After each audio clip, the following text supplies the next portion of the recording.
get all the terms right, but the board determines the funding schedule. And then the total funding schedule for the system and dealing with that any unfunded liability is addressed within that process. Correct. As I understand the legislation, each member community would have the ability to determine how and when they will fund their unfunded liability. Right.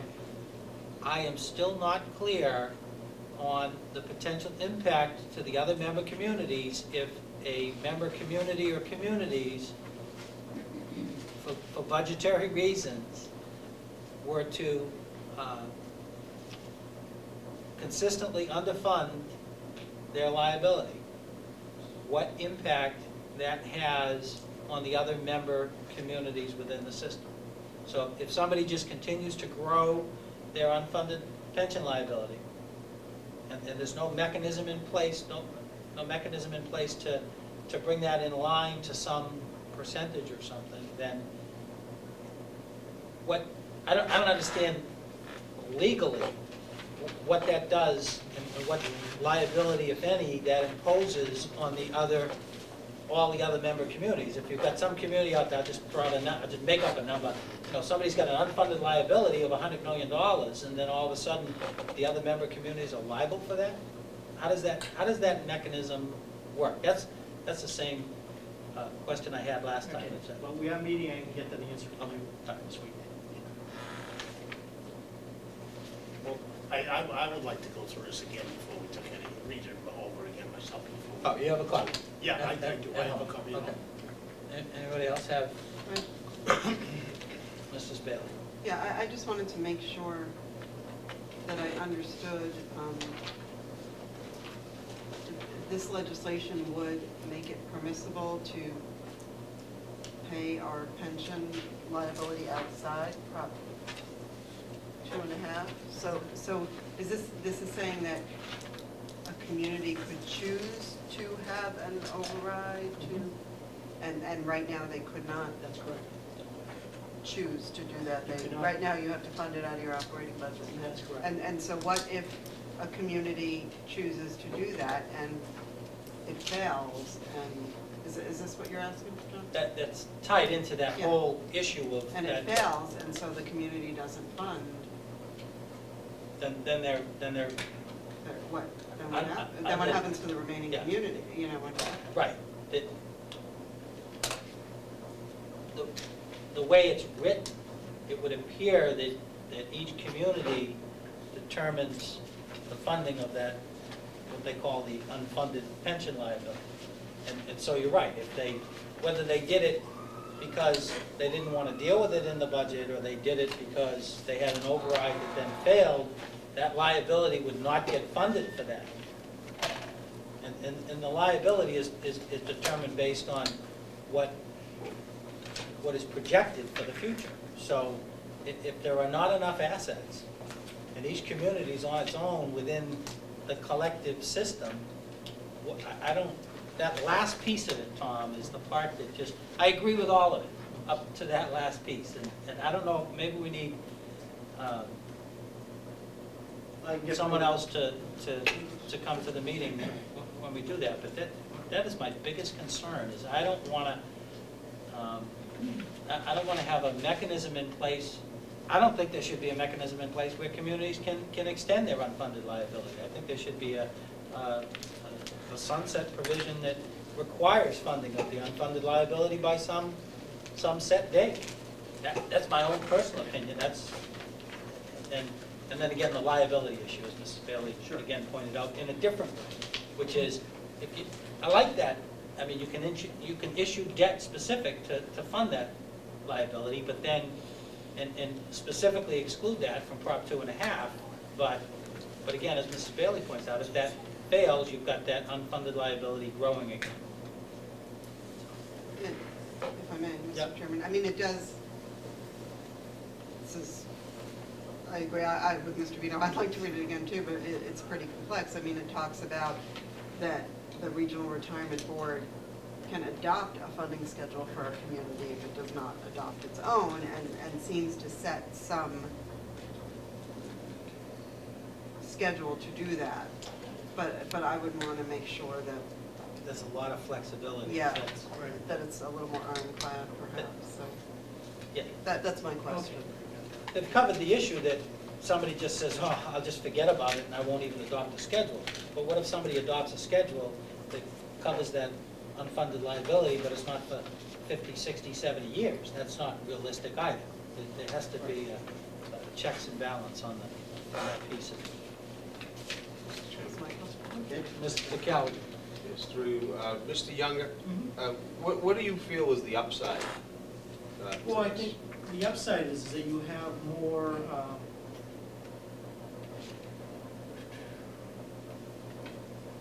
the communities have more active role in this than they currently do at this point. So you would actually have an even balance where you would have the 3 community vote, 3 employee vote, where right now you don't. And also, you do not have the executive director serving on the board. You're like me, Right. serving on the board here, which may not be a bad thing, but, Now, if, Depends. for instance, the bill that we were originally given this year, how would this have affected that if this legislation was in place at the current time? Well, a couple of ways. One is that obviously the increase in the liability, you may have been out to go outside the budget and, as Mrs. Bailey said, approve it through a debt exclusion question, which Right. we cannot at this point. But also, there would be, with this type of board, that they would be looking at how this affects the communities at large. What was happening was that your assessment was being kept down. And what was happening is now we got it all in one lump sum. If you had either selectmen or managers on that board, they would have had a better understanding how a community cannot take a one-time hit of $300,000, $400,000, $500,000 in your assessment. It would have been better if they had gradually increased it over the years, instead of just in one lump sum. So, taking what Mr. Murphy has said, that one which seems to be a major concern, and I tend to agree with him on this. It does appear, though, that this is going to give us much more of representation in terms of what we're going to be responsible for in a given year, and being able to spread out the money as Right. opposed to just having it thrown at us all at once, so.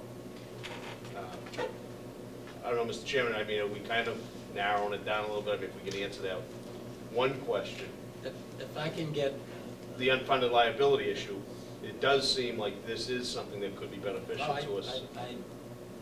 I've read it several times, and I do, I think it gives us much greater control, better representation. I think it provides greater clarity between the board and the executive director. I agree with all of that.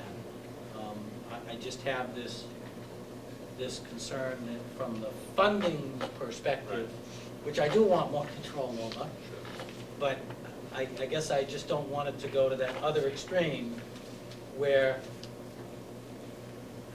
I feel confident that we'll be fiscally responsible, but what is the liability to our community if another community is not Right. responsible in their funding of that liability? And I'm not comfortable with that piece. That's the Yeah. only piece. So I would just concur with Mr. Vino and the others, that maybe we put this off before we vote to get that question answered. But at this point, it does seem like, as everybody's sort of pointing out right now, that this is something that could be beneficial to us if we can find out that one big question. Thank you, Mr. Chair. Mr. Younger, could I take Mr. Callaghan's question and go the other way? Sure. Do you see anything detrimental in this bill? No. Okay. I just wanted to ask that because. Okay, thank you. So we'll, the meeting, Mr. Younger, is when? It's within a week. Should have the information to you about the questions. In fact, Okay. I'll forward the questions out to the members tomorrow on email. hopefully have the answer before then. Okay. Mr. Chair, Vino. if I may. Mr. Younger, would there be any way, and I don't know if there is, that we could find out why other communities did not adopt it?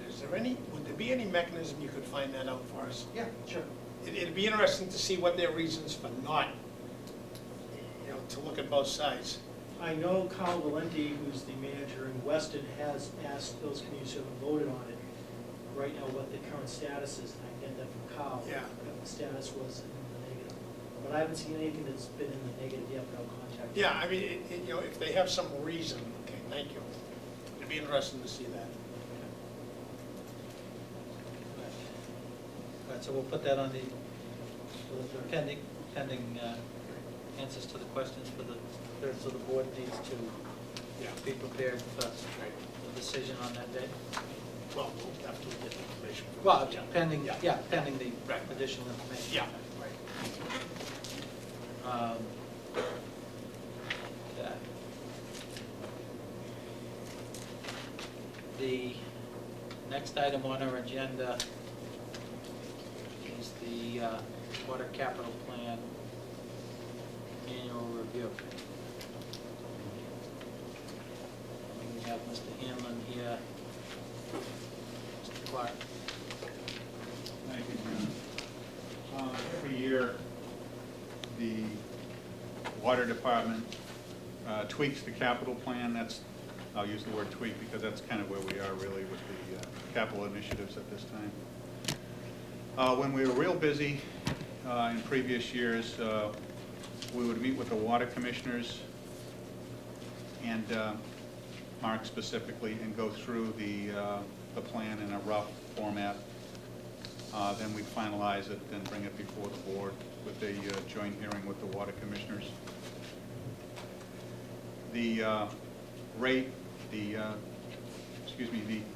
water commissioners are charged with a review of the water capital plan and also, to make their recommendation, and also to review rates and make those recommendations to you as well. However, the authority is still vested with the Board of Selectmen in both areas with the capital initiative and the rate structure. So with that, I'll just ask Mark to go through a scenario in terms of present, little history and what we've accomplished, and then we'll go out 5 to 7 years. Thanks. I did want to start off recognizing Dave and the efforts of the DPW in assisting the water department. Prior to my time, this is my 9th time through the capital plan. Joe, I think you've probably seen all 9 of them. They have. But certainly before I was here, Dave was instrumental in developing the initial capital plan for the water system. When he came here, it was certainly in dire need of some major improvements. And he kicked the whole program off. I also wanted to recognize, we do have 2 members of the Water Commission here, Jim Pothier, who's our chairman, and Dot Pecos. If you look at the 5 members of the Water Commission on the front of the book, they've all been here from 7 to 10 years as members of the Water Commission. And anyone who's a member of a town board knows that, a 7 to 10 year commitment to something like that is something that really stands out. And we've had a real good group through the years, so I just wanted to recognize them also. In terms of the capital plan and basically all the water department's operations go to serve 4 primary goals. One is to provide water that's safe to drink. We want to make sure that what we're giving to people is not going to cause any health concerns over their lifetime. That's a fairly important goal, I think, and I think we try to strive every day to make that our #1 priority. Number 2, provide water that's aesthetically acceptable. You can have water that may not be the highest aesthetic water. We certainly had some of that in the West Village in the past years. It's still safe to drink, but it may not meet the color that people want, and we've made some major strides to improve that. Provide water in the quantity required to meet the domestic and commercial needs of the towns. Obviously, the town's been growing fairly significantly over the last 10 to 20 years. We just completed the 3rd water tower. That kind of was something to address goal 3. Goal 4 is to meet the first 3 goals while maintaining a stable and affordable rate structure. And basically, every project that's in our capital plan does kind of, it points